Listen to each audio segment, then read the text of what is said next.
Hello everyone, चलिए शुरू करते हैं आज की कक्षा को। और आज की कक्षा में हम लोग स्टार्ट करने वाले हैं अपना एक न्यू चैप्टर। और इस चैप्टर का नाम बहुत ही नॉर्मल सा नाम है, बहुत ही सुना सुना ऐसा नाम है, कुछ ऐसा नया नहीं है जो आपने पढ़ा नहीं है। इस चैप्टर का नाम है बिल्स ऑफ एक्सचेंज। क्या नाम है sir? Bills of exchange. Bill of exchange आप लोगों ने अपने बचपन के समय में भी पढ़ा हुआ है। Bills of exchange. और ये चैप्टर काफ़ी पसंदीदा रहा होगा कुछ बच्चों का, कुछ बच्चों को बहुत ज़्यादा प्रॉब्लम रही होगी, क्योंकि ये जो चैप्टर है ज़्यादातर जनरल एंट्री बेस्ड चैप्टर है। और जनरल एंट्री बेस्ड होने की वजह से इस चैप्टर को हमें ज़्यादातर समझ के करना पड़ता है। रटाफिकेशन करके ये चैप्टर करना बहुत मुश्किल हो जाता है इसी वजह से। तो बिल ऑफ एक्सचेंज आज हम लोग क्लास के अंदर चैप्टर करने वाले हैं। Bill of exchange chapter start करने से पहले मैं आपको दो तीन बातें बता देना चाहता हूँ कि बिल ऑफ एक्सचेंज चैप्टर है क्या चीज़। ये चैप्टर क्या बहुत ज़्यादा टफ है, क्या बहुत ज़्यादा आसान है, क्या बहुत ज़्यादा स्कोरिंग है या नहीं। तो ये सब चीज़ें हम लोग पहले डिस्कस कर लेते हैं, उसके बाद हम लोग इसमें जाके जो घुसेंगे चैप्टर पे कूदेंगे।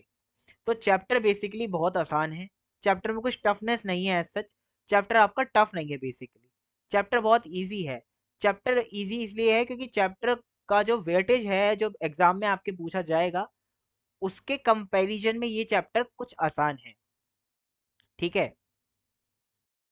ठीक है सर। इस चैप्टर के कंटेंट की बात की जाए तो बिल ऑफ एक्सचेंज पूरी दुनिया किसको कहते हैं? तो बिल ऑफ एक्सचेंज की दुनिया के अंदर दो चीजें आती है।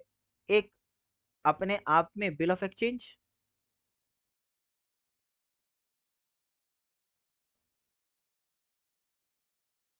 ठीक है, और दूसरा अपने पास आता है प्रोमिसरी नोट।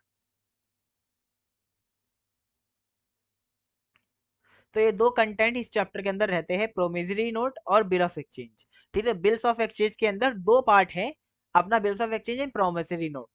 अच्छा, अब बिल ऑफ एक्सचेंज के अंदर दो चीजें होती है, एक नॉर्मल नॉर्मल बिल जो नॉर्मल ट्रेडिंग में यूज किया जाता है, और एक होता है अकोमोडेशन बिल। ठीक है, तो बिल ऑफ एक्सचेंज के अंदर again two classification, further two classification.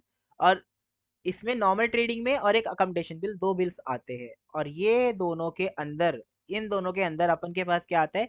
Nature of bill. ये नेचर का ऑफ बिल इसके अंदर आता है हमारे पास। और नेचर ऑफ बिल के अंदर हमारे पास नेचर हो सकता है बिल ऑन साइट। ठीक है, फर्स्ट नेचर हो सकता है bill of sight. Second nature हमारे पास क्या रहेगा? बिल आफ्टर साइट या बिल आफ्टर डेट।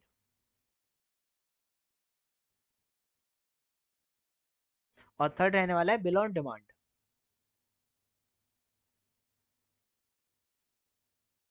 ठीक है, bill on demand, bill at sight, bill after date. ठीक है, और इसके बाद नेचर ऑफ बिल के बाद हमारे पास फर्स्ट टॉपिक तो नेचर ऑफ बिल है। सेकंड टॉपिक अपने पास क्या है? अपना जो एक्सपायरी का पोर्शन वगैरह रहता है वो, और अदर एस्पेक्ट। ठीक है, तो फर्स्ट तो ये है नेचर ऑफ बिल। सेकंड हमारे पास है ड्यूरेशन या expiry of bill. Sir, promissory note के अंदर कोई सब टॉपिक नहीं है? नहीं, प्रोविजरी नोट के अंदर कोई भी सब टॉपिक नहीं है। प्रोविजरी नोट ऐसे ही ऐसा अकेला ही है। तो अब हमें डेट ऑफ एक्सपायरी समझना है कि दूसरा टॉपिक डेट ऑफ एक्सपायरी क्या है। तो इसमें सबसे पहले हम लोग को समझना है ड्यू डेट, फिर समझना है मैच्योरिटी डेट, और फिर हमें समझना है थर्ड एंड फाइनल चीज, ग्रेस पीरियड या डेट। ग्रेस डेट बोल लो, ग्रेस पीरियड बोल लो, या फिर कुछ भी डेज ऑफ ग्रेस बोल लो।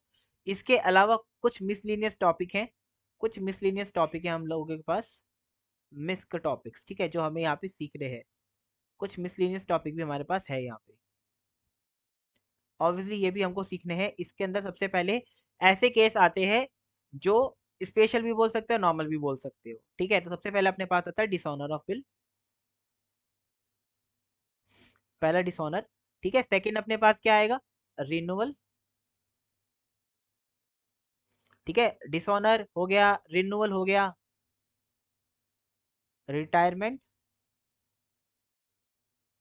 ठीक है सर, रिटायरमेंट आया, डिसऑनर, रिन्यूअल, रिटायरमेंट, एंड इसके बाद आएगा इंसॉल्वेंसी। ठीक है, इंसॉल्वेंसी। अब इसके अलावा कुछ और टॉपिक भी हैं जो इन्हीं के अंदर कवर है, वो अलग टॉपिक नहीं है, बेसिकली इन्हीं के अंदर कवर है। तो वो है हमारे नोटिंग चार्जेस हो गए जैसे हमारे, इसके बाद बिल्स फॉर कलेक्शन हो गया। ठीक है, तो ये दोनों टॉपिक जो है वो इसी के अंदर सबस्यूम्ड है, अलग से नहीं पढ़ रहे हैं, इसी के अंदर मैं आपको पढ़ा दूंगा वो। तो आपके पास कितने टॉपिक हो गए? आपके पास 3 टॉपिक हो गए, nature of bill, duration expiry of bill और मिसलिनियस टॉपिक्स। तो ये सब चीजें आपको ये पढ़नी है कॉन्सेप्चुअल लर्निंग में। ठीक है, इसके बाद हमारे पास 4 टॉपिक आएगा, accounting for bill of exchange. अब accounting for bill of exchange के अंदर टॉपिक हम यहीं से उठाएंगे, जैसे डिसऑनर की अकाउंटिंग, रिन्यूअल की अकाउंटिंग, रिटायरमेंट की अकाउंटिंग, इंसॉल्वेंसी की अकाउंटिंग। तो हम लोग सबसे पहले तो नॉर्मल बिल को समझेंगे, एक नॉर्मल बिल ऑफ एक्सचेंज क्या होता है। तो सबसे पहले हम लोग क्या समझेंगे, ये अपना नॉर्मल बिल ऑफ एक्सचेंज क्या होता है, अकोमोडेशन बिल क्या होता है, ये समझेंगे। इसका ड्यूरेशन एक्सपायरी निकालना सीखेंगे। फिर उसके बाद मिसलेनियस टॉपिक के ऊपर जाएंगे, लेकिन उसके पहले हम लोग यहीं पे ही बिल ऑफ एक्सचेंज की अकाउंटिंग सीख लेंगे। ठीक है, तो आपको एक बात समझनी है, यहाँ पे जो 4 टॉपिक है, accounting for bill of exchange, इसके अंदर ना 2 टॉपिक है अपने पास। कितने टॉपिक है? 2 टॉपिक है। सबसे पहला नॉर्मल केसेस, सबसे पहला नॉर्मल केसेस, फिर इसके बाद आएगा स्पेशल केस। अच्छा, स्पेशल केस कौन से? ये डिसऑनर, रिन्यूअल, रिटायरमेंट, इंसॉल्वेंसी, ये चारों होते हैं अपने बेसिकली स्पेशल केस। इसके अंदर डिस्काउंट भी लिख लो एक, डिस्काउंट। 5 टॉपिक हो गए अपने पास, 1 2 3 4 5। तो discount, dishonour, renewal, retirement, insolvency, ये 5 टॉपिक स्पेशल होते हैं। और नॉर्मल केसेस तो हमारे नॉर्मल होते हैं, ये अकाउंटिंग में आएगा। कॉन्सेप्चुअल पार्ट आपके पास कितने हैं? 3। चौथा पार्ट आपका अकाउंटिंग का है, लेकिन आप जो ये चीजें सीखेंगे मिसलिनियस टॉपिक में, जो आप चीजें सीखेंगे वो कहीं ना कहीं स्पेशल केस का पार्ट होंगी। तो it is more like that कि आप मीनिंग सीखोगे मिसलिनियस टॉपिक के अंदर, उसकी अकाउंटिंग सीखोगे स्पेशल केस पे। तो क्या आपको पूरा चैप्टर समझ में आया कि हम लोग किस चीज के अंदर जाने वाले हैं? तो ये पूरा चैप्टर है। फिर प्रोमिसरी नोट भी है, प्रोमिसरी नोट भी उसी तरीके है जैसे हमारा बिल ऑफ एक्सचेंज है। ठीक है, ये बात आपको समझ में आई? हाँ सर, बिल्कुल समझ में आ गई। अब एक चीज और समझो, क्योंकि ये क्लास जो हम लोग आज की कक्षा में पढ़ने जा रहे हैं, इसमें अगर कोई भी ऐसा स्टूडेंट है जो सीएमए फाउंडेशन कर रहा हो, मैं ये भी आपको क्लियर कर देता हूँ यहीं पे। चलो नीचे लिख देता हूँ मैं ये चीज। ठीक है, सबसे पहली चीज यहाँ पे फॉर सीएमए फाउंडेशन। ठीक है, और इधर मैंने लिख दिया for CA foundation. CA foundation में कवर क्या है? ऑल, एवरीथिंग कवर है। ठीक है, सीएमए फाउंडेशन में क्या क्या कवर नहीं है? Not covered. इसका मतलब ये नहीं है कि मैं नहीं कराऊंगा, इसका मतलब ये है कि आपके स्टडी मटेरियल में ही ये चीज कवर नहीं है। एक तो अकोमोडेशन बिल,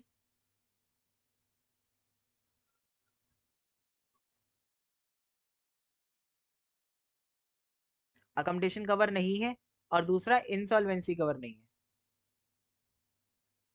ठीक है, तो ये कवर नहीं है सीएमए फाउंडेशन में। सीए फाउंडेशन में सब कुछ कवर है, सीएमए फाउंडेशन में ये चीजें कवर नहीं है। तो उस हिसाब से हम लोग चलेंगे। जिस लेक्चर में हम लोग अपना bill on sight, after date वगैरह वगैरह करेंगे, अकाउंटेशन और नॉर्मल बिल आप समझ सब लोग लेना। ठीक है, लेकिन अपने हिसाब से अपने लेक्चर रेलिवेंट जो रहेंगे वो बता देना, बता के देना, मैं बता दूंगा आपको। ठीक है, तो अपन लोग अब स्टार्ट करते हैं first topic which is the basic topic. तो सबसे पहले हम लोग सीखेंगे parties to the bill of exchange game. ठीक है, सबसे पहली बात, ये जो चीजें मैंने अभी आपको समझाई, ये पूरा चैप्टर है हमारा जो हमें करना है। इसके बाद हम लोग ये सीख रहे हैं parties to the bill of exchange game, कि ये जो गेम है इसके अंदर कितनी पार्टी रहने वाली है। तो आपके मुताबिक कितनी पार्टी रहने वाली है, मैं बता दूं आपको कितनी पार्टी रहेंगी। अपने पास आ गई पार्टी नंबर 1, इसी तरह अपने पास आ गई पार्टी नंबर 2, इसी तरह आ गई अपने पास पार्टी नंबर 3। और ये जो गेम समझ गया ना पूरे चैप्टर में, उसको कभी दिक्कत होगी नहीं, क्योंकि ये गेम बहुत ज्यादा इंपॉर्टेंट है, ये आपको समझना जरूरी है। ठीक है, ये आपको समझना क्या है, बहुत जरूरी है। अगर आप एक बार समझ गए तो बहुत अच्छी चीज रहेगी, अगर नहीं समझे तो दिक्कत होगी आगे, इसलिए अच्छे से समझ लो इसे। इसलिए मैं आपको दोबारा से समझा रहा हूँ ये चीज। पहली पार्टी को बोलते हैं ड्रॉर, दूसरी पार्टी को बोलते हैं ड्रॉई, तीसरी पार्टी को बोलते हैं पेई। तो ये 3 पार्टी होती है, ये 3 पार्टी होती है। सर 3 पार्टियों को समझ भी लो। अब 3 पार्टी कौन होते हैं समझो। जैसे मान लो ये है मिस्टर पप्पू, और ये है टुनटुन मौसी।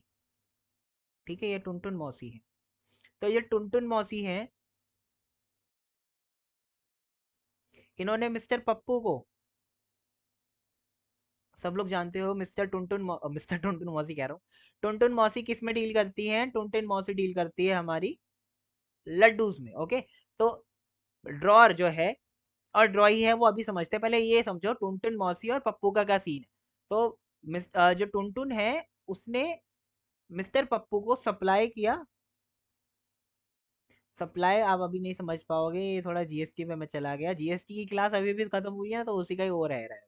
तो इन्होंने सोल्ड किया 10 kg लड्डू। ओके, 10 किलो लड्डू दिए।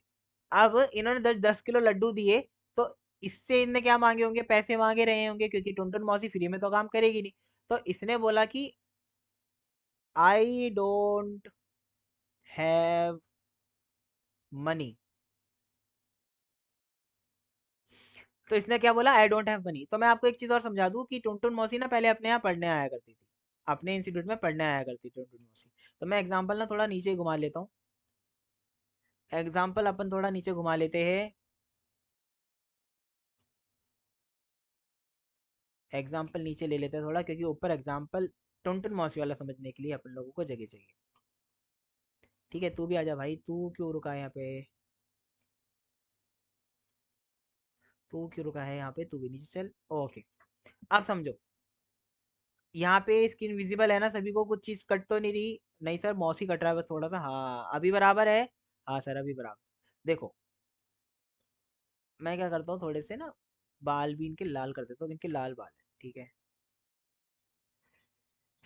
तो इसने बोला आई डोंट हैव मनी, पहले इसने इसको 10 किलो लड्डू देने का बेच दिया पूरा का पूरा, ठीक है। फिर उसने इसको कहा, बोला कि मेरे पास क्या नहीं है, पैसा नहीं है। तो क्या आपको लगता है कि मिस्टर टुन मिस्टर मिस्टर क्यों बोल रहा हूँ, टुनटुन मौसी का इसको फ्री में लड्डू दे देंगी? आंसर इज नो, अब बिग नो। तो ये नहीं देंगे इसको। तो इसलिए यहाँ पे मिस्टर पप्पू को पिटाई पड़ने ही जा रही थी, इन्होंने अपनी क्या निकाल ली थी, चप्पल, मान लो कुछ इस तरह चप्पल निकाल ली थी। अब ये चप्पल यहाँ से गई, फेंकी इन्होंने, यहाँ लगने से पहले एक बीच में दीवार आ गई जिससे पप्पू बच गया, जिससे क्या हो गया, पप्पू बच गया, यहाँ पे एक दीवार आ गई।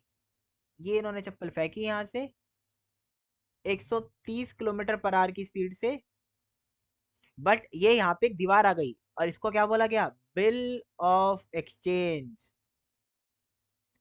सर बिल ऑफ एक्सचेंज ने उसको कैसे बचाया, मिस्टर पप्पू को बिल ऑफ एक्सचेंज ने कैसे बचाया?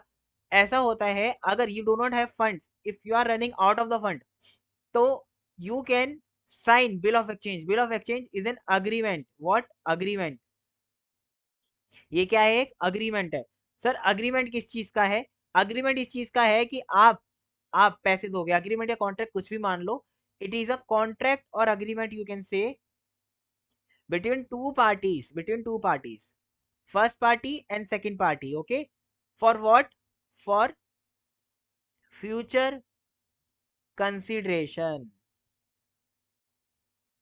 जो बच्चे लॉ पढ़ रहे हैं उन लोगों को ये चीज अच्छे से समझ में आ रही होगी कि फ्यूचर कंसिडरेशन क्या होते हैं, जिनको नहीं समझ में आ रही मैं बता देता हूँ। सर ये एक ऐसा कॉन्ट्रैक्ट है जो ये बोलता है कि आप पैसा कब दोगे, फ्यूचर में दोगे। एक पार्टी दूसरी पार्टी से बोलती है कि ये पैसा कब दिया जाएगा, फ्यूचर में दिया जाएगा। तो बिल ऑफ एक्सचेंज ने इसको कैसे बचाया, इस तरह बचाया, क्योंकि पप्पू ने बोला ये लो ये लो ये लो, टुनटुन ने कहा ये क्या चीज है, तो उसने बोला ये तो बिल ऑफ एक्सचेंज है। ये बिल ऑफ एक्सचेंज में एक कॉन्ट्रैक्ट है, इसके अंदर लिखा है कि मैं मिस्टर पप्पू आपको ये पैसा 3 महीने बाद पे करूंगा, और मैंने यहाँ पे आपको साइन कर दिया, आप भी यहाँ पे साइन कर दो, और ये आप अपने पास ही रख लो, एक कॉपी मेरे को दो, एक कॉपी अपने पास रखो। तो एक कॉपी टुनटुन मौसी के पास गई, और एक कॉपी हमारे पास आ गई मिस्टर पप्पू के पास। तो ये क्या हो गया, contract for future consideration between two parties, first mister Pappu, second Tuntun मौसी। तो ये हमें सामने एक कॉन्ट्रैक्ट आ गया, अब एक कॉन्ट्रैक्ट भी आ गया पिक्चर में, ठीक है। ये कॉन्ट्रैक्ट कौन कौन साइन करेगा, दोनों जन साइन करेंगे, एक कॉपी इसके पास एक कॉपी उसके पास। अच्छा, अब टुनटुन ने साइन तो कर दिया, उसके बाद वो बोली कि ये मेरे किस काम का है कागज, क्योंकि इस कागज से मैं पैसा तो नहीं निकाल सकती, अभी उसको पैसे की जरूरत थी।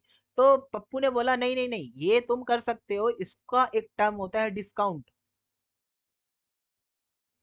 डिस्काउंट, आप क्या करो, ये वाला बिल जो है, इसको जो मैंने आपको दिया है इसको बोलेंगे बिल ऑफ एक्सचेंज। तो पप्पू ने जो आई डोंट हैव मनी बोल के इसको एक बिल दिया, यहाँ पे मैं बिल बना रहा हूँ, ठीक है, ये दिया। तो ये अब टुनटुन के पास आ गया, अब टुनटुन ने बोला इसका मैं क्या करूं, क्योंकि मेरे को तो पैसा चाहिए मनी, कैश चाहिए, कैश। तो इसलिए मैं नाम ना इनका यहाँ पे लिख देता हूँ। तो ये जो बिल आया ना इनके पास, ये बिल इन्होंने क्या कर लिया, ये बिल पप्पू के कहने पे ये लोग ये ले गई बैंक के पास, और बैंक ने इनको पैसा दे दिया, कुछ पैसा। लेकिन इसमें से जैसे जो भी बिल था, मान लो 1000 रुपए का बिल था, तो बैंक ने अपने 100 रुपए काट के 900 रुपए टुनटुन मौसी को दे दिए। सर ये 100 रुपए क्यों कटे, क्योंकि बैंक 3 महीने बाद, अब बैंक आफ्टर 3 मंथ किसके पास जाएगा, पप्पू के पास जाएगा सर। तो आपको क्या समझ में आया कि बैंक ने कहा कि अगर आप 3 महीने बाद नहीं जा सकते तो I will go to the Pappu and I will ask for the money. ठीक है, तो 3 महीने बाद कौन जाएगा पैसे मांगने, पप्पू। लेकिन 3 महीने का इंतजार करने के लिए बैंक ने कितने रुपए काट लिए, 100 रुपए काट लिए। क्या आपको पूरी कहानी समझ में आई, बिल ऑफ एक्सचेंज क्यों आया एग्जिस्टेंस में, इसलिए आया क्योंकि पहले की उधारी जो मतलब पहले का है, ये अभी का कॉन्सेप्ट नहीं है। पहले जो उधारी चला करती थी वो भरोसे पे चलती थी, बाय वर्ड ऑफ माउथ। फिर एक ऐसा एरा आया जिसमें फ्रॉड्स बढ़ गए। तो फ्रॉड बढ़ने की वजह से हम लोगों को एक ऐसा इंस्ट्रूमेंट चाहिए था जो लॉ के द्वारा लीगल हो और जिसकी रिकवरी भी आसान हो। तो इसलिए हम लोगों ने एक लीगल निकाला, लीगल उधार लेने का तरीका निकाला, जिसको बोल रहे हैं बिल्स ऑफ एक्सचेंज। ये आप पढ़ोगे नेगोशिएबल इंस्ट्रूमेंट एक्ट के अंदर, ये पूरा बिल ऑफ एक्सचेंज आपको पढ़ाया जाएगा। जैसे बाद में चेक आया, वैसे ही बिल ऑफ एक्सचेंज उसके पहले हुआ करता था। तो चेक है substituted the bill of exchange. तो यहाँ पे आपको क्या पता चला कि बिल ऑफ एक्सचेंज क्यों बनाया जाता है, ताकि पैसा उधार पे जो आपने लिया है, किसी चीज का पैसा आपने जो उधार किया है उसको पे किया जा सके after a certain period of time on which both of the parties agreed. तो एक म्यूचुअली कंसेंट से डेट डिसाइड होती है, उस डेट तक का बिल ऑफ एक्सचेंज लिखा जाता है। It is none other than the contract. ये कॉन्ट्रैक्ट होता है, इसमें कॉन्ट्रैक्ट के सारे इसेंशियल एलिमेंट होते हैं, इसलिए ये लीगल है और इसकी रिकवरी आसान है। मैंने आपको बताया, जिस दिन आपको बिल मिले उस दिन आप वो बिल जाके बैंक में जमा करो, बैंक आपके बिहाफ पे जाके वो पैसे उस पार्टी से लेके आएगा जिससे आपने कॉन्ट्रैक्ट किया है, डील करी है। और बैंक इस पूरे काम को करने के लिए आपसे कुछ पैसे लेगा, जिसको वो डिस्काउंटिंग चार्जेस बोलेगा। ये कॉन्सेप्ट हम लोग आगे भी सीखेंगे अकाउंटिंग में। अभी मैंने आपको बेसिक बेसिक सी बातें बताई कि बिल ऑफ एक्सचेंज आया क्यों। Parties to the bill of exchange भी समझ लो अब। ड्रॉअर कौन होता है, supplier of the goods. Supplier कौन था अपना, टुनटुन मौसी, राइट। तो टुनटुन मौसी ने एक बिल लिख के दिया, वो मैंने आपको बताया था। उस बिल के ऊपर साइन किसने किया, कस्टमर ने। कस्टमर कौन है हमारा, मिस्टर पप्पू।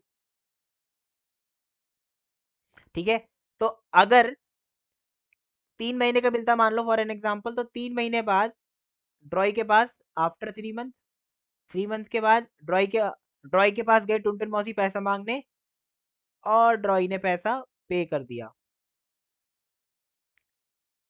पेमेंट कर दिया। तो बिल बनाया किसने था, ड्रॉअर बिल बनाता है हमेशा, ये बात रखना याद। Writer, he is a writer of bill and he is acceptor of bill. He is a writer of bill, he is a acceptor of bill. तो जो राइटर ऑफ बिल होता है वो कौन होता है, ऑलवेज सप्लायर। जो एक्सेप्टर ऑफ बिल होता है ऑलवेज कस्टमर, मतलब जिसको पैसा देना है वो बिल को एक्सेप्ट करेगा, जिसको पैसा मिलेगा वो बिल को राइट करेगा। अच्छा, ये कॉन्सेप्ट समझ में आया आपको कि उसने 3 महीने बाद पैसे देने का वादा किया था। 3 महीने जब हुए उसने पैसे मांगे, टुनटुन मौसी ने मांगे और पप्पू ने दे दिए। लेकिन ये बात समझो, अगर अगर ऐसा हो कि 3 महीने रुका ना जाए टुनटुन मौसी से, और वो बिल को क्या करा ले, डिस्काउंट करा ले, किसके पास से जाके, बैंक के पास से जाके। मैंने आपको भी बताया कि अगर आप 3 महीने नहीं रुक सकते, 3 महीने रुके बिना आप क्या करो, आप बैंक के पास जाओ, बैंक से पैसा ले लो, बैंक कुछ आपके पैसे काटेगा। अब आफ्टर 3 मंथ 3 महीने के बाद टुनटुन मौसी का गेम ओवर, क्योंकि टुनटुन मौसी तो अब पैसे मांगने जा नहीं सकती। तो पैसे मांगने कौन जाएगा, बैंक जाएगा। और ये पेमेंट भी किसको करेगा, बैंक को करेगा। क्या ये बात क्लियर हो पाई आप लोगों को या नहीं। तो आपको मैं एक बात बता दूं कि maker of the bill is drawer. ठीक है, इसके बाद acceptor of the bill is ड्रॉई, ठीक है। एंड थर्ड, थर्ड कौन है? अगर बिल डिस्काउंट कराया गया है तो फिर हमने पास एक नई सिचुएशन आ जाएगी, पेई। लेकिन अगर if drawee does not discount और send bill to another party, then in such case drawee and payee would be same। इसके लिए रेफर करो एग्जाम्पल नंबर 2 जो मैं अभी आपको कराने जा रहा हूँ इस लाइन को समझने के लिए। ये एग्जाम्पल नंबर 1 था, 2 समझ लो। ये पेज मैं नीचे का छोड़ के अगले पेज पे आ जाता हूँ, पेज नंबर 2 पे। एग्जाम्पल नंबर 2 समझो। मान लो कोई मिस्टर सच है जिसको हम लोग एस लिख रहे हैं, ठीक है। और कोई मिस्टर श्याम है जिसको हम लोग, ये नहीं श्याम नहीं, कोई और नाम दे देते। मान लो मिस्टर जॉन है कोई जिसको हम लोग जे लिखते हैं, ठीक है। तो सचिन ने क्या किया, मिस्टर सचिन ने क्या किया, माल को सेल किया, सेल किया। अब मिस्टर जे ने मनी तो दिया नहीं, मनी इनके पास थी नहीं, जैसे पप्पू के पास नहीं थी। तो इन्होंने इनको क्या दे दिया, एक बिल ऑफ एक्सचेंज का वादा दे दिया, एक वादा दे दिया। तो यहाँ पे बिल ऑफ एक्सचेंज ना लिख के क्या लिखो, एक प्रॉमिस दे दिया। अब मिस्टर सचिन ने कहा ये तुम्हारे वादे कस्में सब कुछ झूठे लगते हैं जानी, तुम तो धोखेबाज हो। तो इसलिए प्रॉमिस को लीगल करने के लिए इन्होंने क्या बोला कि अगर तुम्हारा प्रॉमिस पे मुझे भरोसा जब भी होगा जब तुम मेरे को क्या लिख के दोगे, एक बिल ऑफ एक्सचेंज। तो इन्होंने राइट किया एक bill of exchange, bill of exchange right किया इन्होंने। तो he is a drawer of the bill, ये बात याद रखना। और फिर क्या हुआ, फिर मिस्टर जे को बोला कि इसको क्या करो, आप एक्सेप्ट करो। तो he is a acceptor of the bill, इसने क्या कर लिया, उस बिल को एक्सेप्ट कर लिया।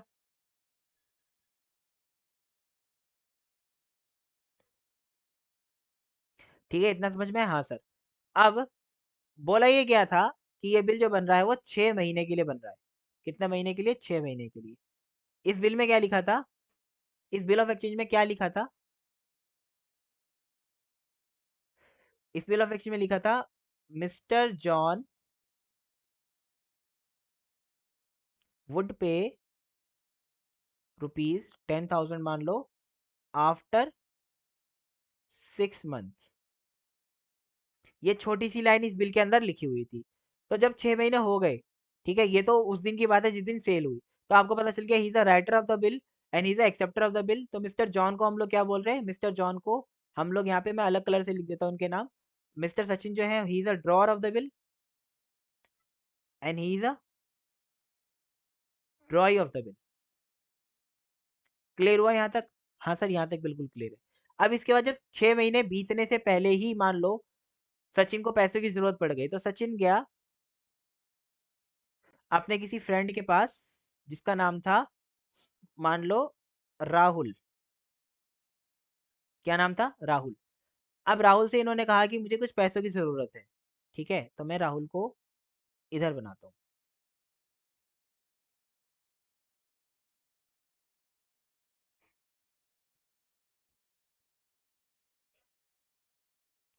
तो ये सचिन जो गए राहुल के पास गए, और राहुल के पास इन्होंने जाके क्या कहा कि मुझे कुछ पैसों की जरूरत है, इधर ही बना दो राहुल को, ठीक है।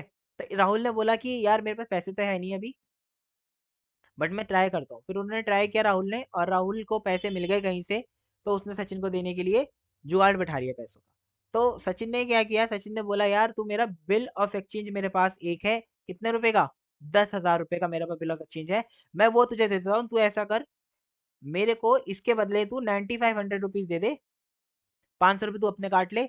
और 6 महीने बाद, 6 महीने बाद जाके, 6 महीने बाद जाके जरूर से ये पैसे किससे ले लेना, आप जे से ले लेना। आफ्टर 6 मंथ कलेक्ट कर लेना ये पैसा, किससे? जे से कलेक्ट कर लेना। तो अब एग्जाम्पल में आपको समझ में आया कि अगर सचिन ने किसी थर्ड पर्सन को अपना बिल दे दिया, तो ये थर्ड पर्सन कौन कहलाएगा? ये थर्ड पर्सन ही कहलाएगा फिर पेई ऑफ द बिल। ठीक है, he is a ड्रॉई of the bill, he is a drawer of the bill and he is a पेई ऑफ द बिल। ठीक है, अगर ये बिल किसी और को ना देता सचिन, तो फिर इसके इस केस के अंदर जो हमारा सचिन है, ये पैसे जे इसको ही देता, जॉन इसको ही देता, तो ये इसके केस में ड्रॉअर प्लस पेई दोनों बन जाता। ठीक है, दोनों बन जाता। लेकिन क्योंकि इसने अपना बिल किसी और को दे दिया, इसलिए कोई और पेई बन गया। तो यही बात मैंने यहाँ पे लिखवाई है। If drawee does not discount, drawee नहीं, यहाँ पे ड्रॉर आएगा भाई। ड्रॉअर डज नॉट डिस्काउंट और send bill to another party, then in such case drawee and payee, drawer and payee would be same. ठीक है, क्या क्लियर हुआ यहाँ तक? हाँ सर, यहाँ तक बिल्कुल क्लियर है कि maker of the bill drawer होता है, एक्सेप्टर ऑफ द बिल ड्रॉई होता है, और अगर ड्रॉअर डिस्काउंट नहीं कराता बिल को, डिस्काउंट मतलब ये जो मैंने आपको सिचुएशन बताई पूरी की पूरी। ठीक है, डिस्काउंट नहीं कराता बिल को या किसी थर्ड पार्टी को सेंड नहीं करता, थर्ड पार्टी को सेंड करने का एग्जांपल यहाँ पे दिया, डिस्काउंट करने का एग्जांपल ऊपर दिया, थर्ड पार्टी को सेंड करने का एग्जांपल नीचे दिया। ठीक है, तो अगर वो किसी को बिल सेंड नहीं करता, डिस्काउंट नहीं कराता या किसी पार्टी को नहीं देता, तो in such case drawer and payee would be same. तो अगर मैं आपसे एक क्वेश्चन पूछूं, can drawer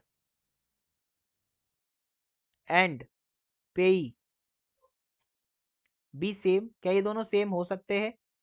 answer is yes. मैंने आपको बताया किन सिचुएशन में हो सकते हैं। अगर बिल्कुल डिस्काउंट ना कराया जाए तो ये दोनों क्या होते हैं? सेम होते हैं। ये दोनों क्या होते हैं? सेम होते हैं। क्या यहाँ तक आपको मेरी सारी बातें क्लियर हो पाई? क्या आपको यहाँ तक मेरी सारी बातें क्लियर हो पाई? होपफुली मैं आपको सारी बातें यहाँ तक क्लियर कर पाया हूँ।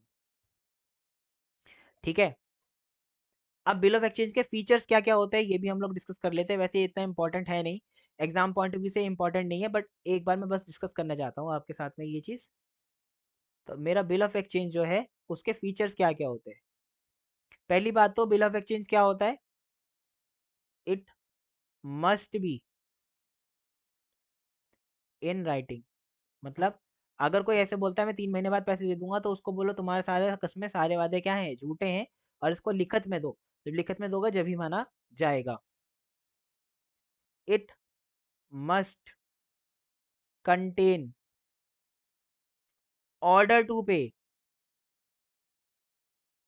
कोई रिक्वेस्ट नहीं होनी चाहिए। अगर आप रिक्वेस्ट का एलिमेंट डाल दोगे तो फिर वो पे करे या ना करे उसकी मर्जी हो जाएगी। तो यहाँ पे ऑर्डर होना चाहिए। और ऑर्डर भी कैसा होना चाहिए? Order must be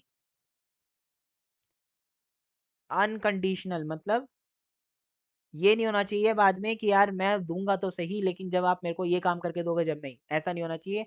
order must be unconditional होना चाहिए कि ऑर्डर के ऊपर कोई कंडीशन नहीं होनी चाहिए। इसके बाद अगला क्या फीचर हमारे पास? इसके बाद हमारे अगला क्या फीचर है? It must have proper maturity date. मतलब वो कब पैसे देगा, वो डेट पहले से पहले इसके ऊपर लिखी होनी चाहिए।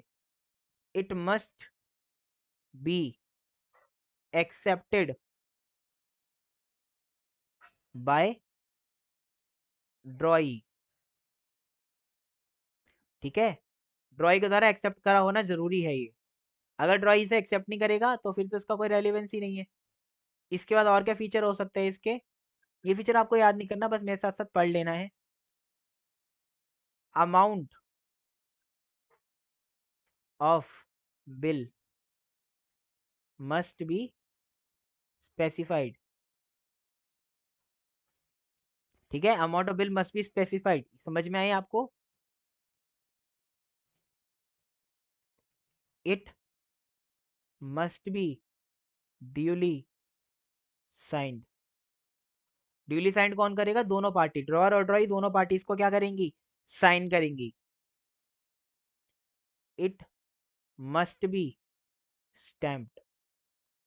ये बात आपको याद रखनी है, कोई भी डॉक्यूमेंट सरकारी और लीगल जब भी माना जाता है जब उसके ऊपर स्टैंप लगती है। तो स्टैंप लगना भी जरूरी है। तो these are the features of the bill. ठीक है, इसके बाद अगले पेज पे आ जाते हैं। अब थ्योरी हमने बहुत पढ़ ली, अब हम लोग थोड़ा सा प्रैक्टिकल एस्पेक्ट के ऊपर भी आ जाते हैं। प्रैक्टिकल एस्पेक्ट भी आप लोगों को करना है क्योंकि कंप्लीट इसलिए।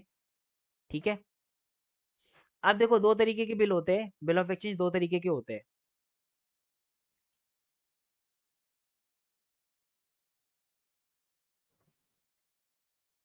कितने तरीके के होते हैं? एक तो होता है ट्रेड बिल, और एक होता है अकमडेशन बिल। ये मैंने आपको ऊपर ही समझाया कि ट्रेड बिल क्या होता है, अकमडेशन बिल मतलब मैंने आपको ऊपर बताया कि ये दोनों चीज़ हम लोग कंसिडर करेंगे इस चैप्टर में। अकमडेशन बिल उन बच्चों को कंप्लीट नहीं करना जो सीएमए फाउंडेशन के हैं, ठीक है। बस आपको ये बात याद रखनी है कि दो तरीके होते हैं, ट्रेड बिल और अकमडेशन बिल। ट्रेड बिल क्या होते हैं? जो चीज़ बिजनेस से रिलेटेड होती है,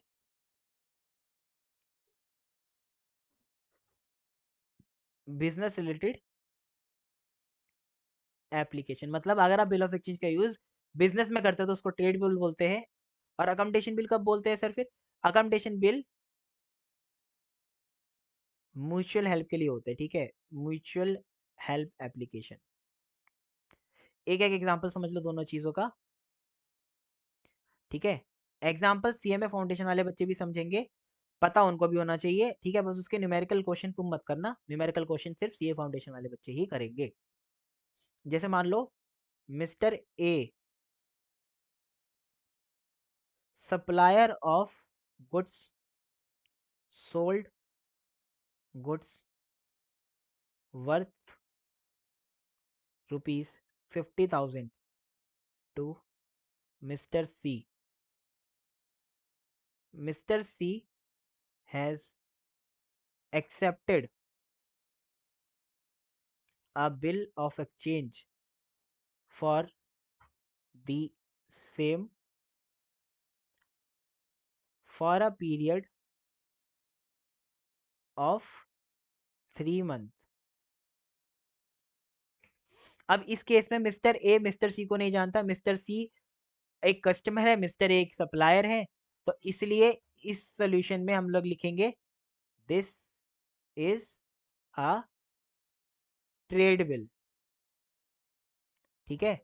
एग्जाम्पल नंबर 2, ट्रेड बिल, ये एक ट्रेड बिल है, आप सभी को पता चल गया अब ये ट्रेड बिल है, ठीक है। Example number 2, mister A a friend of mister D has accepted, mister A ने एक्सेप्ट किया, ठीक है। अब देखो पहले इसको पहले ये समझो, यहाँ पे दोबारा लिखता हूँ, चलो। Mister A has accepted a bill of exchange from mister D of an amount of rupees 1 lakh rupee for 3 months. अब ये क्या चीज़ है देखो, इसमें क्या होता है जब भी फ्रेंडशिप वाला नेचर आ जाता है ना तो इसको हम लोग बोलते हैं अकोमोडेशन बिल। अब इसमें क्या होगा ना देखो, जैसे मिस्टर ए है, मिस्टर ए किसके पास गए? मिस्टर डी के पास। किसके लिए? मनी के लिए, है ना, पैसे के लिए। बट मिस्टर डी ने बोला मेरे पास कोई भी पैसे नहीं है, ही हैज नो फंड्स, इनके पास कोई पैसा नहीं है। बट इन्होंने एक तरीका निकाला, एक जुगाड़ निकाला, एक लूपहोल निकाला लॉ में। इन्होंने क्या किया, मिस्टर डी से एक बिल लिखवा लिया। मिस्टर डी ने इसको एक बिल ऑफ एक्सचेंज दे दिया, कितने रुपए का? रुपए 1 लाख का। और ए ने इस बिल को क्या करा लिया? डिस्काउंट करा लिया। कहाँ से? बैंक से। और मिल गया उसको 95,000। अब देखो मिस्टर डी ने भी पैसा नहीं दिया, मिस्टर ए को भी पैसा मिल गया, मिस्टर डी की जेब से गया भी नहीं कुछ। और मिस्टर डी को ये पैसा 6 महीने बाद, मिस्टर डी को ये पैसा 6 महीने बाद कौन देगा? सॉरी, मिस्टर डी से ये पैसा 6 महीने बाद 95,000 रुपए नहीं, 1 लाख रुपए रिकवरी कौन करेगा? बैंक कर लेगा। तो 6 महीने बाद तो मिस्टर डी दे ही देगा 1 लाख रुपए। एक मिनट रुको, एग्जाम्पल में गड़बड़ हो गई थोड़ी सी। मिस्टर डी के पास कोई फंड नहीं थे, तो मिस्टर, अब इसने क्या किया, इसको एक बिल ऑफ एक्सचेंज दे दिया, एक्सेप्ट कर लिया इसने, इसने एक्सेप्ट किया, इसने एक्सेप्ट करके इसको दे दिया वापस। और मिस्टर डी ने डिस्काउंट कराया, क्योंकि ड्रॉ डिस्काउंट कराता है बिल, ठीक है। इसने डिस्काउंट कराया, डिस्काउंट करा के इसको मिले 95,000। अभी 95,000 इसने दे दिया मिस्टर ए को, ठीक है, 95,000 दे दिया। अब 6 महीने बाद, 6 महीने बाद बैंक जो है वो किससे पैसा ले लेगा? ए से ले लेगा 1 लाख रुपए। तो इससे क्या हुआ, मिस्टर डी के पास कोई पैसा ना होने के बावजूद भी उन्होंने मिस्टर ए को 95,000 रुपए दे दिए बैंक से लेके। कैसे? बिल ऑफ एक्सचेंज के जरिए। क्या यहाँ तक समझ में आई है कहानी? हाँ सर, यहाँ तक समझ में आई कि अकमडेशन बिल का मतलब क्या होता है। जब म्यूचुअल हेल्प के लिए कोई भी बिल ऑफ एक्सचेंज की एप्लीकेशन होती है उसको अकमडेशन बिल बोलते हैं। सिंपल सिंपल सी बात ये है। आप किसी से पैसे मांग रहे हो और उसके पास पैसे नहीं है, तो उससे बस ये करो कि भाई बिल ऑफ एक्सचेंज लिख के दे दे मुझे। जब उसने बिल ऑफ एक्सचेंज लिख के दिया, आप एक्सेप्ट कर लो और उससे बोलो अब मैंने ये अपने साइन कर दिए, स्टैंप लगवा दी, तू इसको डिस्काउंट करा ला बैंक से, और बैंक से एक बार डिस्काउंट कराने के बाद मुझे पैसे दे दे सारे, फिर बैंक को मैं पैसे दे दूंगा 6 महीने बाद। टेंशन खत्म। क्या क्लियर हुआ? ये पहले के टाइम पे चला करता था, अब इसकी एप्लीकेशन बहुत कम हो गई है। तो मैंने आपको दोनों समझा दिया, बिल ऑफ एक्सचेंज क्या होता है और अकोमोडेशन बिल क्या होता है। इसकी अकाउंटिंग हम लोग बाद में सीखेंगे, ठीक है। इसके बाद एक चीज होती है प्रोमिसरी नोट। प्रोमिसरी नोट क्या होता है? प्रोमिसरी नोट एक तरीके का वादा होता है, ठीक है। एक तरीके का क्या होता है? वादा होता है। बिल ऑफ एक्सचेंज की तरह ही होता है, अब इसमें अलग से समझने की इसको कोई जरूरत नहीं है। बस आप ये समझ लो कि ये मेकर साइन करके देता है to pay a certain sum of money. तो आपको एक बात यहाँ पे समझनी है कि बिल ऑफ एक्सचेंज और प्रोमिसरी नोट में डिफरेंस क्या होते हैं। Bill of exchange versus promissory note.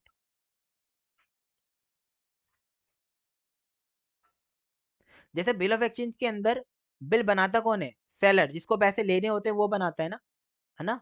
तो इसलिए यहाँ पे देखो, ड्रॉर कौन होता है बिल ऑफ एक्सचेंज के अंदर? सप्लायर। जबकि प्रोमिसरी नोट के अंदर कौन होता है ड्रॉर? जिसको पैसे, आप ऐसे लिखो यहाँ पे, यहाँ पे डाटा। सर क्रेडिटर कैसे है? देखो, क्रेडिटर इस तरह से मेरे भाई, जैसे आपको यहाँ पे समझ में आया, ड्रॉर कौन है यहाँ पे? ऊपर वाले एग्जांपल में मैं आपको यहाँ पे समझाया था, यहाँ पे ये। तो ये ड्रॉर क्रेडिटर है। क्रेडिटर किसकी नजर से है? क्रेडिटर इसकी नजर से, ड्रॉई की नजर से देखो तो क्रेडिटर है, ठीक है। ड्रॉई के लिए कौन है ड्रॉर? क्रेडिटर है, ही विल पे हिम, ठीक है। जबकि अगर मैं प्रोमिसरी नोट की बात करूं तो वो डेटर है। तो आप इसको ना समझ के ऐसा, आप ये समझ लो, यहाँ पे जो पैसा रिसीव करता है वो बनाता है, और जो यहाँ पे पैसा पे करता है वो बनाता है। समझ में आया क्या? सर प्रोमिसरी नोट का एग्जांपल दे दो, एक एग्जांपल ग्रुप में समझो। मान लो यहाँ पे प्रोमिसरी नोट की मीनिंग समझो पहले। प्रोमिसरी नोट क्या होता है? इंस्ट्रूमेंट होता है राइटिंग के अंदर, ठीक है। अनकंडीशनल अंडरटेकिंग होती है, signed by the maker to pay a certain sum of money only to the order of the certain person. तो ये पे करने वाला बंदा ही बना रहा है और ये रिसीव करने वाला बंदा बना रहा है। तो एक बंदा, देखो अब इसके अंदर क्या हो रहा है, पहले एग्जांपल में यहाँ पे हो रहा था कि जिसको पैसा लेना है वो दूसरे से साइन करा रहा था। यहाँ पे एक बंदा खुद साइन करके दे रहा है कि मैं आपसे ये वादा करता हूँ कि मैं यहाँ पे आपको पेमेंट करूंगा। बस पार्टी इसका डिफरेंस है। यहाँ पे पार्टी कौन कौन होता है? ड्रॉर, ड्रॉई और पेई। यहाँ पे कौन होता है? मेकर, बनाने वाले को मेकर बोलते हैं, जिसको पैसा मिलता है उसको पेई बोलते हैं, ठीक है। ये चीज हो गई, आपको समझ में आई? हाँ सर, यहाँ तक समझ में आया। अच्छा, ऑर्डर और प्रॉमिस, यहाँ पे थर्ड चीज है, या तो ऑर्डर या तो प्रॉमिस। तो बिल ऑफ एक्सचेंज क्या होता है? एक ऑर्डर टू पे होता है, ठीक है, और ये एक प्रॉमिस टू पे होता है, प्रॉमिसरी नोट। तो यहाँ पे लिख देता हूँ ऑर्डर, यहाँ पे लिख देता हूँ प्रॉमिस। समझ में आया यहाँ तक? हाँ सर। इसके बाद एक्सेप्टेंस।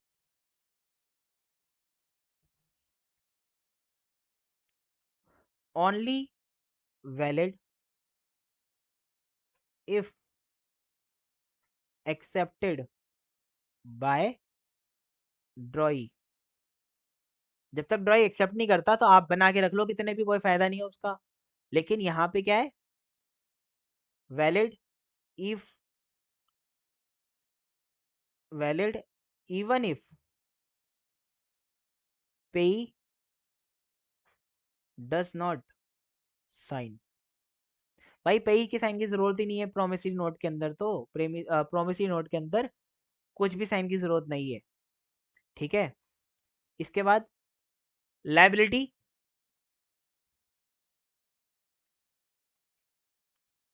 लाइबिलिटी, लायबिलिटी किसकी होती है इस केस के अंदर? ड्रॉई की होती है। और इस केस के अंदर मतलब बेसिकली एक्सेप्टर ऑफ बिल की होती है।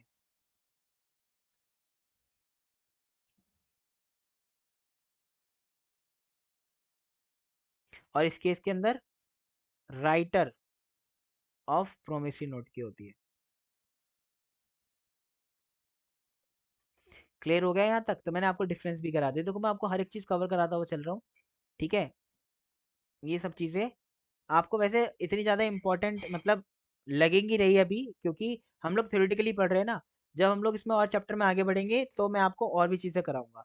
अब अगला जो है वो है टर्म ऑफ बिल। कुछ इंपॉर्टेंट टर्म आपको समझनी है। अब यहाँ पे आप समझ लो मेरे साथ में, terms used in this chapter, या इस चैप्टर का वर्ड मीनिंग क्या है।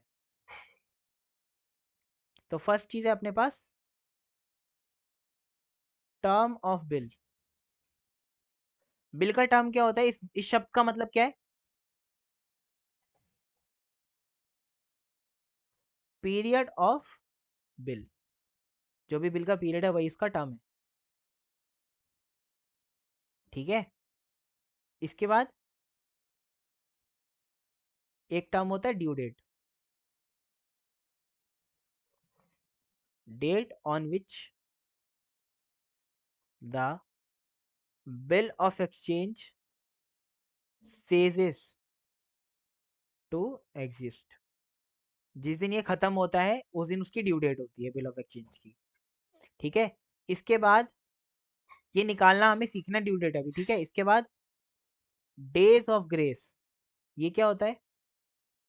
देखो जो भी दिन आप अलाउड करते हो, जैसे मान लो आपने 1 जनवरी को किया, किसी को बिल ऑफ एक्सचेंज लिख के दिया, ठीक है। इसको मैं एग्जांपल आपको समझाता हूँ एग्जांपल के रूप में, रुको। पहले मीनिंग लिख दूं मैं।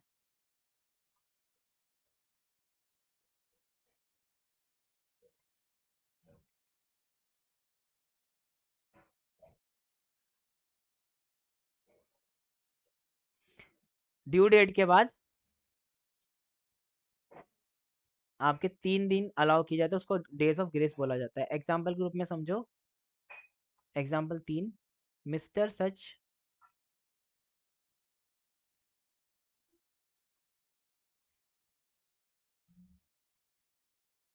Accepted a bill of exchange from Rahul on 1 July for 3 month. तो इसके अंदर देखो, अब इसकी जो ड्यू डेट होगी कब होगी? जुलाई अगस्त सितंबर। जुलाई से अगस्त, ठीक है, 1 महीना। अगस्त सितंबर 2 महीना। सितंबर से अक्टूबर 3 महीना। तो इसका 3 महीना कब होगा कंप्लीट? सोल्यूशन 1 जुलाई से लेके 1 अगस्त तक 1 महीना, फिर 1 अगस्त से लेके 1 सितंबर तक 2 महीना, 1 सितंबर से लेके 1 अक्टूबर तक 3 महीना। तो कायदे से आप पैसे को मांगने जाओगे 1 तारीख को अक्टूबर की, लेकिन इसके अंदर आप क्या जोड़ोगे? Days of grace. Days of grace, days of grace क्या होते हैं कि आपको जिस दिन आपकी ड्यू डेट है उस दिन से +3 डेज एक्स्ट्रा मिलते हैं टू पे योर अमाउंट। तो आपका ड्यू डेट अब क्या हो गया? 4 अक्टूबर। क्या हो गया? 4 अक्टूबर। इसके बाद एग्जाम्पल नंबर 4 समझने से पहले अगला कॉन्सेप्ट समझ लो। अगला कॉन्सेप्ट क्या है? Maturity date. मैच्योरिटी डेट क्या होती है? Due date plus days of grace. तो ये पहले ड्यू डेट इसकी क्या थी? ड्यू डेट है इसकी भाई 1 अक्टूबर। तो इस क्वेश्चन के अंदर क्या है? ऊपर वाले एग्जाम्पल के अंदर एग्जाम्पल नंबर 3 में ही आपकी मैच्योरिटी डेट एमडी क्या आएगी? 4 अक्टूबर। आपकी ड्यू डेट डीडी क्या आएगी? 1 अक्टूबर। समझ में आया? तो 1 अक्टूबर के अंदर 3 दिन जोड़ोगे तो मैच्योरिटी डेट आएगी। इसको क्या बोलते हैं? मैच्योरिटी डेट बोलते हैं। क्या यहाँ तक समझ में आया? हाँ सर समझ में आ गया। तो ये सब चीज़ें आपको अभी पता होनी चाहिए, उसके बाद हम लोग आगे बढ़ेंगे, ठीक है। ये सब चीज़ें आपको समझ में आ गई। अब हमारा मेन टॉपिक शुरू होगा। Accounting for bills of exchange. यह हमारा शुरू होगा नेक्स्ट क्लास से, हम लोग शुरू करेंगे। आज मैंने आपको थ्योरी पोर्शन सारा कवर करा दिया, ठीक है। देखो मैंने आपको यहाँ पे बताया था कि दो तरीके के बिल होते हैं बिल ऑफ एक्सचेंज के अंदर, नॉर्मल और अकम्पटेशन। ये मैंने आपको बताया था, ठीक है। तो नॉर्मल बिल भी मैंने आपको सिखा दिया अभी क्या होता है, अकम्पटेशन भी सिखा दिया। इसके बाद मैंने आपको ये बताया कि ड्यूरेशन या एक्सपायरी ऑफ बिल क्या होती है। मैंने आपको ड्यू डेट सिखाया, मैच्योरिटी डेट सिखाया और ग्रेस पीरियड सिखाया। ये चीज़ें मैंने सिखा दी आपको, ठीक है सर। हाँ सर, ये सब चीज़ें हमने सीख ली, ठीक है। अब इसके बाद हम लोग जब ड्यू डेट कैलकुलेशन करना सीखेंगे तो सीखेंगे bill on sight, after date और डिमांड क्या होता है। तो ड्यू डेट के ही तीन पोर्शन है, ठीक है। तो ड्यू डेट के ही ये तीन पोर्शन है, इसी के ही ब्रांच है। जब हम ड्यू डेट की कैलकुलेशन सीखेंगे ना, कैलकुलेशन, तो ये तीनों चीजें सीखेंगे तो मतलब अकाउंटिंग में आ जाएगा, ठीक है। तो इसलिए हम लोग अभी नॉर्मल केस से शुरू करेंगे, फिर मिसलेनियस टॉपिक पे जाएंगे। अब हम लोग अगली क्लास में मिलेंगे, अगली क्लास के अंदर हम लोग बाकी की चीजें करेंगे, ड्यू डेट निकालना वगैरह सीखेंगे। तो सबसे पहले हम लोग यही सीखेंगे, ड्यू डेट कैलकुलेशन। सबसे पहले डेट निकालना सीखेंगे हम लोग। हालांकि वो मैंने आपको बता ही दिया, बट मैं bill after side on side भी आपको समझा दूंगा अगली कक्षा में। उसके बाद हम लोग आगे बढ़ेंगे, ठीक है। चलो आज के लिए इतना ही, बाय बाय।